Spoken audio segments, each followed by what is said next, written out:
care about way because physically, and the other champions and side characters who talk help paint the world, not just for you, the player, but for Zelda and Link with their relationship. Their relationship definitely isn't romantic. Their relationship definitely isn't romantic. Romantic.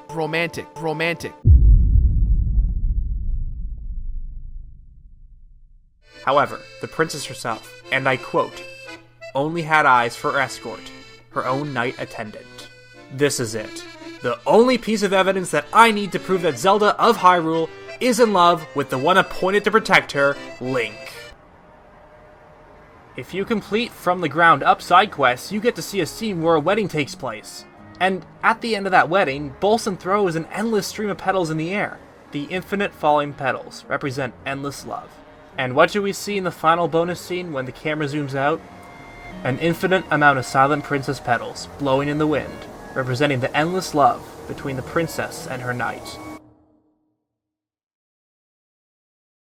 Well over a year ago, The Legend of Zelda Breath of the Wild was released. Its sudden rise in popularity would eventually result in plenty of videos discussing the lore and mysteries found within the game. This was also the time that a certain individual went about making a video that analyzed Zelda's relationship towards Link. Little did this YouTuber know that it would eventually rise in popularity, and become the foundation for all future videos. And this was all because of one video I decided to make. With the community of theorists and Zelda fans almost being 90,000 strong, I've decided to conclude this tetralogy with the final episode in the series. Today, we'll revisit my 3 older videos along with bring up new evidence regarding who Link really loves, and solve the mystery once and for all. It's time to delve deeper into how Zelda's love conquered the Calamity, Mipha's untold love story, and the truth behind Link's affection.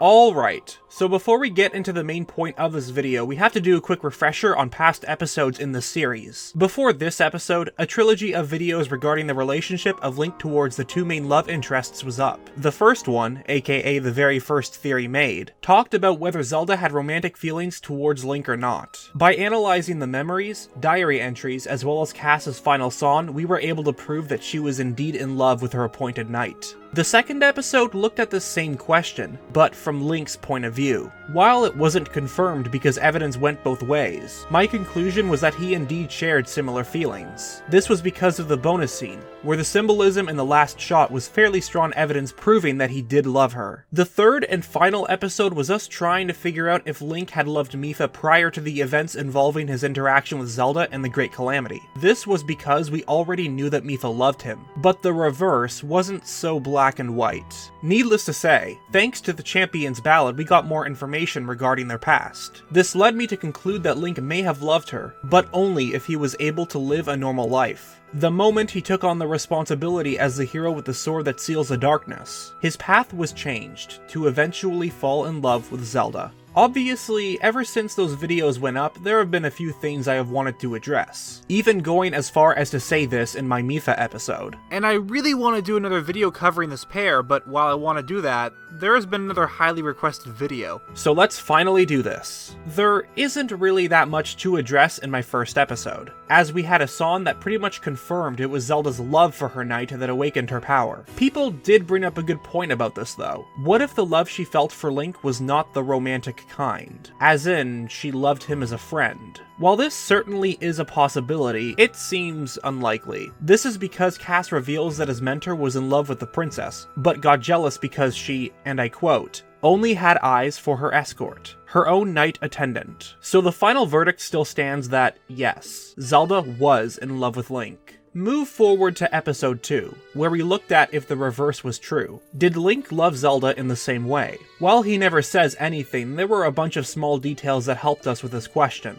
One of the first things I brought up in the video was the idea that Link would have had to have loved Zelda before the Great Calamity in order for him to actually have feelings for her later on. This had to do with the different outcomes the story could have. The way I saw it, there were only 3 possible scenarios. The first one was that Link loved Zelda before being put in the shrine, but because he doesn't have all memories, his past feelings for Zelda are not recovered, resulting in a non-romantic relationship. The second scenario plays out the same. but all of his past memories are obtained. Because he remembers Zelda, this leads to a romantic ending. But the third and final one explained was a scenario in which Link never had any feelings for the princess. And because of this, whether he recovers his memories or not didn't matter. It would always be a non-romantic ending. But there was a fourth possibility I never went over, and that is the idea that he never had feelings for her until after waking up from the shrine. I disregarded this because I assumed that his personality would have been the same even if he suffered from amnesia. While the idea of someone changing personalities because of memory loss seems plausible, I couldn't really prove it in this scenario. But thanks to Masterworks, it reveals some interesting facts. Link was pretty much emotionless as the Chosen Knight 100 years ago, but he awakes to a time where he is relatively unknown. Only a few people who were around then are still alive, freed from the attention and expectations of the people, and without any memory from the past. This era's Link is more expressive and lighthearted than the stoic knight he was before. And this makes complete sense when you consider the fact that the very reason he was silent and unexpressive came from the burden that was passed to him. So this increases the probability that Link felt the same way towards Zelda. And this leads into what is probably the biggest piece of evidence I happened to miss in this specific video. Link's journal entries. I know what you're saying. Wait, Link has journal entries? Well, yes and no. If you've played the game, then you know that all quests and objectives are logged into the Sheikah Slate. This helps the player keep track of their current goals, whether they play an important role to the story or not. But these are all written in a second-person point of view, which is shown by words such as "you" being implemented. This gives the player the impression that the Sheikah Slate is updating these quest logs, essentially keeping you up to date with what to do. But after some digging by the user Anomaru, it was revealed within the Japanese version that these were all written from a first-person point of view. This is important because of two things. One, the Japanese is the one that should be considered canon since it stays closest to the source material. In fact, it basically is the source material. And two, it completely changes the implications of who created these logs. First person is used whenever events are being relayed from the narrator's own point of view, which consists of using I or we, which means that these logs aren't actually made by the Sheikah Slate, but Link is actually writing them down himself. Stuff like the tasks and mission objectives are still noted in the tablet, but beneath a lot of them you can see that Link will type up his own thoughts in relation to said quests. For example, after completing the Royal Guard's gear quest, the log reads, "When you showed Parsi, the traveler at the stable, she seemed to be more curious about it than ever. Hopefully she won't do anything reckless. But when you change it to match with the original translation, it gets more personal. When those were shown to Parsi, the traveler at the stable, her curiosity about it seemed to be provoked more than ever by me. I hope she won't do anything reckless." It adds a lot more to his personality, which would make sense considering he no longer held the burden of being Zelda's appointed knight. But the one entry that makes his feelings towards the princess more possible comes from the Japanese log once you obtain all 13 memories. I finished visiting all 13 of the locations in the old pictures. I remembered everything I've been through together with Princess Zelda. In those memories of mine, Princess Zelda always strived to complete the task burdened onto her. Even if it's just a moment sooner, I want to save her as quickly as possible. I want to see her smile again, with these eyes of my own. And if that wasn't enough, I noticed something else within this entry. Link specifically says that he wants to see her smile once again. That was the reason for him to locate all of the memories. In the special ending, you know what Zelda does to finish the game? She smiles, right in front for him to see. And you know the only way to get this post-credit scene? By finding all 13 memories. There's a whole bunch of other examples of this first-person quest log, and I'll post a link in the description if you want to go further into it. But we still got more to go through for this video. It isn't called a special episode for nothing. I had made this claim in my previous video. The next point people make is that Zelda is the only one Link seems to talk to, and I'm gonna have to say that that is completely false. Sure, he never talks in the memories, but trust me, he is not as silent as people think. But the evidence I used for this was the fact that Link can hold a conversation with any NPC after he woke up from the shrine. But because of his confirmed personality change, that means that whether he can talk after the Great Calamity or not is irrelevant. This means that him only being able to talk to Zelda could lean into being evidence for a romantic relationship. But at the same time, this isn't 100% proof, as he can also talk to other champions like Urbosa and Mipha. But speaking of Urbosa, there's a Gerudo Vote and You love class that takes place in the town. This is important because when asked if he had anyone he cared about, Link reacted in a somewhat embarrassed way. I couldn't confirm whether he was blushing since removing the Gerudo headgear resulted in being kicked out of the town, but many of you guys reached out to me and suggested using the Thunder Helm. Since it works as a disguise and shows Link's face, I was able to confirm that he does not blush. While this can still be seen as romantic evidence, I just wanted to clarify that. But we can't forget the other smaller details, such as Paya coming out as a Zelink shipper, and Urbosa winking at Link after telling him to take good care of Hyrule, implying that Link may marry Zelda and rule over the kingdom with her. This also would fit with the secret ending, as Zelda mentions that it won't be easy to return Hyrule to its former glory, also adding, but it all must start with us. But another clue might come from one of the game's items, the Silent Princess. Before I even did my first Zelink video, I had intentions on dedicating a separate video to this endangered flower, mainly because of how symbolic it is in relation to the game's story and characters. First of all, the name itself might be implying the type of relationship between Link and Zelda. It's called the Silent Princess. Throughout the memories, Link is silent, which is also noted by the other characters, and Princess, which happens to be Zelda's status in the game, as she is a princess with the blood of the goddess. This is something that a lot of you pointed out, and while this can mean many other things, I found it very interesting. But the Silent Princess also happens to be Zelda's favorite flower, and when exploring the game, it is possible to come across a couple who proceed to tell Link about their goal to find this elusive flower.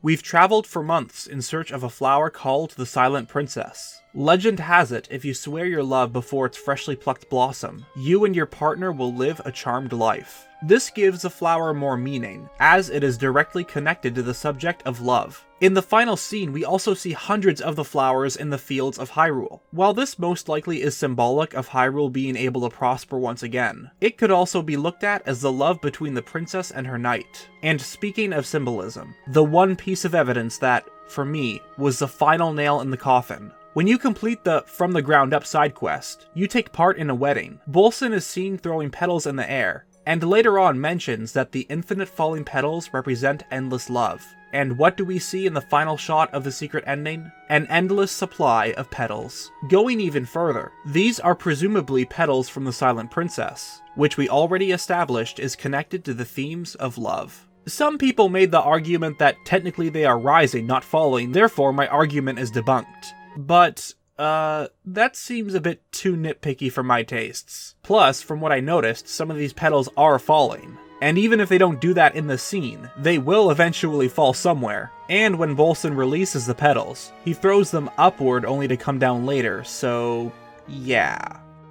Actually, now that I think about it, assuming that Bolson is throwing the petals of Silent Princess flowers, does that mean he is the reason they are almost extinct?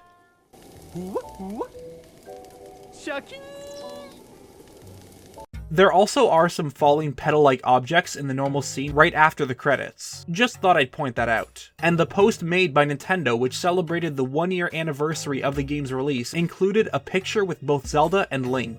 And guess what they decided to put in the background of that picture? Yep, more falling petals. There isn't too much else within the memories, as I already went over most of it in the first 2 videos. But just for safe measure, I decided to skim through the memories again, and I found something that legitimately shocked me. It had nothing to do with the dialogue or specific actions taken by the characters, but it was another form of symbolism used in the game. If you pay attention to the cutscenes, Link is always shown walking behind Zelda. In fact, an entry by the princess herself goes further into this. I still recall feeling his eyes on me as I walked ahead. The feeling stayed with me so long, I grew anxious and weary.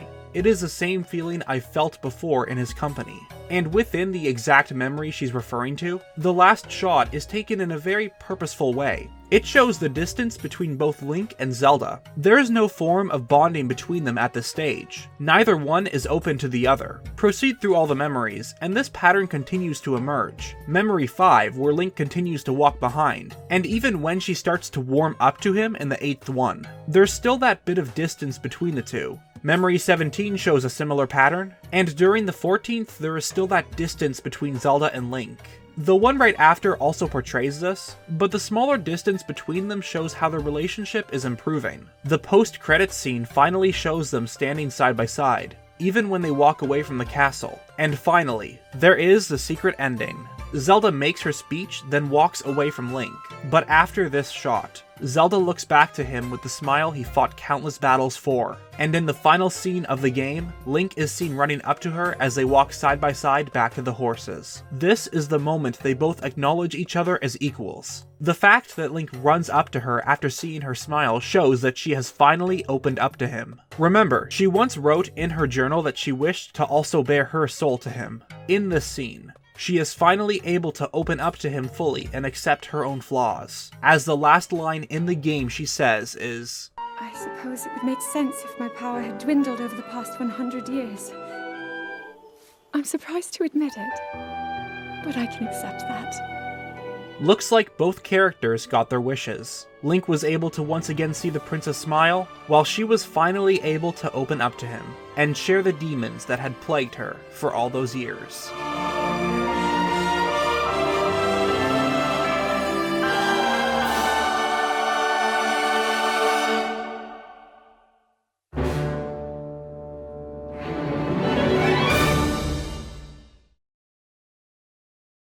Oh yeah, I almost forgot. Mipha! So there isn't too much more to address regarding her. Most of it was already covered in my video dedicated to analyzing Link's relationship with her, and this was mainly going to be a video covering Zelda and Link's relationship, but I can briefly go over some things that I missed. I never brought up the conversation the player has with Coda. She always refers to Link as Linny, and supposedly asked him to choose between her and Mipha. Obviously, she had some sort of crush on him back then because, let's face it, everyone apparently does. At first I disregarded this, but considering that Link may have had feelings for Mipha before he was appointed as Zelda's knight, then it is very possible. The main problem though is knowing the time frame in which this happened. She says 100 years ago, but that doesn't necessarily mean exactly 100 years. This would be important since if this question was asked before Link got the Master Sword, it would have a different meaning compared to being asked after the burden was put on him. There's also plenty of secret dialogue I never addressed in the Champion's Ballad, but I purposely did that because all it did was prove how much Mipha loved Link. There wasn't really anything that proved the reverse was also true. In addition to that, there was one time a viewer commented that apparently in the German version the king said that the two were engaged, though I wanted to check what the Japanese version said, and it didn't make any mention of this at all. And since that version would be the closest to what the developers envisioned, that means that the German one is inaccurate. Aside from that, I hope you all enjoyed. It's definitely been a journey for me on YouTube. When the first video did so well, I never expected the others to be as successful, but overall, it's been a pretty incredible experience. I've met a lot of friends and other Nintendo enthusiasts, so I just like to thank everyone who has supported me in any way. We are getting much closer to 100,000 subscribers, so if you enjoyed this video, then please consider becoming one yourself. I'll have the other videos within the series in the description if you want to watch them. Though if you do, it will be pretty clear how much the quality has improved here. And no, this isn't the end of Breath of the Wild theories, so no need to worry. Thanks to my current patrons, as your donations will help to make more videos such as this. If you want to support the channel, then check the description for a link where you can donate $1 a month, though never feel obligated to do so. I'm looking forward to the future of this channel, and I hope you will all continue with me on this journey. I've been Nintendo Black Crisis, and this concludes the final episode of the Zelink series. Now don't you dare ask for a Mipha Theory Part 2.